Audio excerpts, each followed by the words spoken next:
ನೊಂದವರ ಧ್ವನಿಯಾದ ಅಖಿಲ ಭಾರತ ದಲಿತ ಕ್ರಿಯಾ ಸಮಿತಿ ಚೀನಾರಾಮು ತುಮಕೂರು ನೊಂದವರ ಧ್ವನಿಯಾಗಿ ಅಖಿಲ ಭಾರತ ದಲಿತ ಕ್ರಿಯಾ ಸಮಿತಿ ಕಾರ್ಯನಿರ್ವಹಿಸುತ್ತಿದೆ ಎಂದು ಅಖಿಲ ಭಾರತ ದಲಿತ ಕ್ರಿಯಾ ಸಮಿತಿಯ ರಾಷ್ಟ್ರೀಯ ಅಧ್ಯಕ್ಷ ಚೀನಾರಾಮು ತಿಳಿಸಿದ್ದಾರೆ. ಖಾಸಗಿ ಕಾರ್ಯಕ್ರಮದ ನಿಮಿತ್ತ ತುಮಕೂರಿಗೆ ಭೇಟಿ ನೀಡಿದ್ದ ಅವರು ತುಮಕೂರಿನ ಟೌನ್ ಹಾಲ್ ವೃತ್ತದಲ್ಲಿರುವ ಅಂಬೇಡ್ಕರ್ ಪ್ರತಿಮೆಗೆ ಗೌರವ ಸಲ್ಲಿಸಿ ಮಾತನಾಡಿದ ಅವರು ಕಾಶ್ಮೀರದಿಂದ ಕನ್ಯಾಕುಮಾರಿಯವರೆಗೂ ದಲಿತ ಕ್ರಿಯಾ ಸಮಿತಿ ಸಂಘಟನೆಯು ನೊಂದವರ ಧ್ವನಿಯಾಗಿ ಕೆಲಸ ಮಾಡುತ್ತಿದೆ ಎಂದು ತಿಳಿಸಿದರು.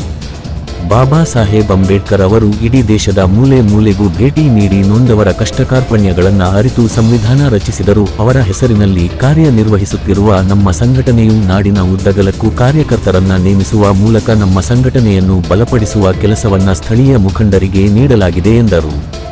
ಮೀಸಲಾತಿ ವರ್ಗೀಕರಣದಲ್ಲಿ ಘೋರ ಅನ್ಯಾಯವಾಗಿದ್ದು ಕೇವಲ ಉದ್ಯೋಗ ಮತ್ತು ಶಿಕ್ಷಣಕ್ಕಾಗಿ ಮಾತ್ರ ಮೀಸಲಾತಿ ವರ್ಗೀಕರಣವಾಗಿದೆ. ಇದರ ಜೊತೆಯಲ್ಲಿ ರಾಜಕೀಯಕ್ಕೂ ಮೀಸಲಾತಿ ವರ್ಗೀಕರಣವಾಗಬೇಕಿದೆ.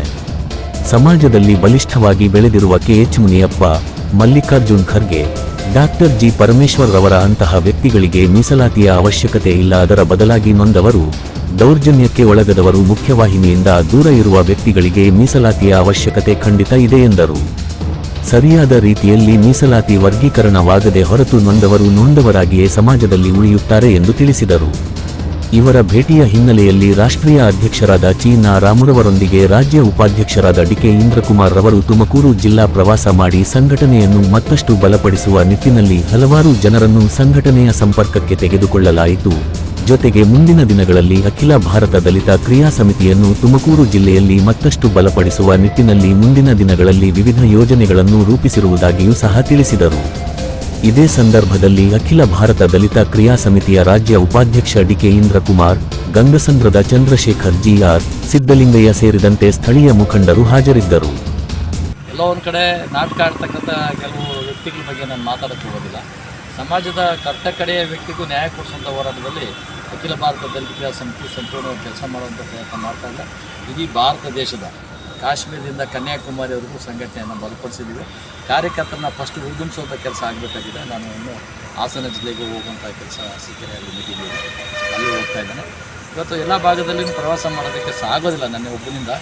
ಆದರೂ ಬಾಬಾ ಸಾಹೇಬರು ಅಂಥವರು ಇಡೀ ದೇಶದ ಎಲ್ಲ ಭಾಗಗಳಿಗೂ ಪ್ರವಾಸ ಮಾಡಿದರು. ಇವತ್ತು ಅವರ ಹೆಸರುಗಳಲ್ಲಿ ಇರ್ತಕ್ಕಂಥ ನಮ್ಮ ಸಂಘಟನೆ ಪ್ರಾಮಾಣಿಕವಾದಂಥ ಸೇವೆಯನ್ನು ಮಾಡುವಂಥದ್ದು ಆಗಬೇಕಾಗ್ತದೆ. ಮೀಸಲಾತಿ ವರ್ಗೀಕರಣದಲ್ಲಿ ಆಗಿರ್ತಕ್ಕಂಥ ಘೋರ ಅಪಚಾರ ಆಗಿದೆ. ಇವತ್ತು ಮೀಸಲಾತಿ ವರ್ಗೀಕರಣ ಆಗ್ತಾ ಇರ್ತಕ್ಕಂಥದ್ದು ಬರೀ ಉದ್ಯೋಗ ಮತ್ತು ಶಿಕ್ಷಣಕ್ಕೆ ಮಾತ್ರ ಆಗ್ತಾಯಿದೆ. ಉದ್ಯೋಗ ಮತ್ತು ಶಿಕ್ಷಣದ ಜೊತೆಗೆ ರಾಜಕೀಯದ ಮೀಸಲಾತಿನೂ ವರ್ಗೀಕರಣ ಆಗಬೇಕು. ಅದರಲ್ಲಿ ಉದ್ಯೋಗ ಮತ್ತು ಶಿಕ್ಷಣದಲ್ಲಿ ಏನು ಮೀಸಲಾತಿ ಕೊಡ್ತಾರೋ ಅಲ್ಲಿ ಆರ್ಥಿಕವಾದ ಮಾನದಂಡನೂ ಇಟ್ಕೋಬೇಕು. ಆರ್ಥಿಕವಾದ ಮಾನದಂಡ ಇಲ್ಲದೆ ಹೋದರೆ ಇವತ್ತು ಚಪ್ಪಲಿ ಹೊಲಿಯೋನು ಚಪ್ಪಲಿ ಹೊಲಿತಾನೆ ಕೂತ್ಕೊತಾನೆ, ಜೀತ ಮಾಡೋನು ಜೀತ ಮಾಡ್ತಾ ಕೂತ್ಕೊತಾನೆ. ಇವತ್ತು ಪರಮೇಶ್ವರ ಮಕ್ಕಳಿಗೆ ಮೀಸಲಾತಿ ಅವಶ್ಯಕತೆ ಇಲ್ಲ. ಇವತ್ತು ಕೆಎಚ್ ಮುನಿಯಪ್ಪನ ಮಕ್ಕಳಿಗೆ ಮೀಸಲಾತಿ ಅವಶ್ಯಕತೆ ಇಲ್ಲ. ಇವತ್ತು ಮಲ್ಲಿಕಾರ್ಜುನ್ ಖರ್ಗೆ ಮಕ್ಕಳು ಅಡಿಯಂದರಿಗೆ ಮೀಸಲಾತಿ ಅವಶ್ಯಕತೆ ಇಲ್ಲ. ಯಾರಿಗೆ ಮೀಸಲಾತಿ ಅವಶ್ಯಕತೆ ಇದೆ? ಚಪ್ಪಲಿ ಹೊಲಿಯೋನು, ಜೀತ ಮಾಡೋನು, ಕೂಲಿ ಮಾಡೋನಿಗೆ ಇದರ ಅವಶ್ಯಕತೆ ಇದೆ.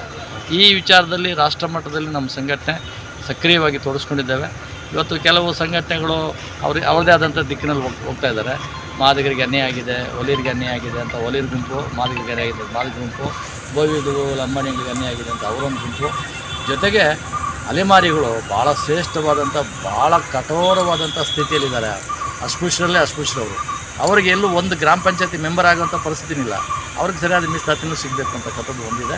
ಬಾಬಾ ಸಾಹೇಬರ ಉದ್ದೇಶ ಅವರು ವಿಷ ಕುಡಿದು ನಮ್ಗೆ ಕೊಟ್ಟಿರ್ತಕ್ಕಂಥ ಅಮೃತ ಕೊನೆಯ ಸಾಲಲ್ಲಿರೋಂಥ ತಲುಪಬೇಕು ಅಂತಕ್ಕಂಥ ಒಂದು ಹೋರಾಟದಲ್ಲಿ ಅಖಿಲ ಭಾರತ ದಲಿತ ಸಮಿತಿ ಪ್ರಾಮಾಣಿಕವಾದಂಥ ಒಂದು ಚಳುವಳಿಯನ್ನು ಪ್ರಾರಂಭ ಮಾಡಿದೆ.